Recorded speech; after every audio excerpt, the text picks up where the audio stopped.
So what I tell people is, it's high purity liquid handling. And they look at you like, oh, what?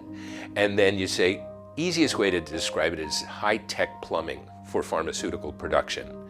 And again, they're still not going to have a point of reference. They may ask you, oh, so would I get an IV set that you guys make? It's like, no, we don't go to the hospital.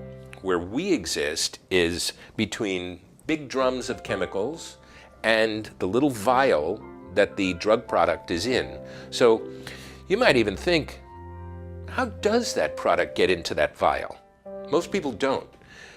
They just see it at the doctor's office. But there's a whole manufacturing industry that serves that production, drug production. And the ultimate end of the production is the vial full of liquid. Behind the doctor, behind the vial, is where we fit in.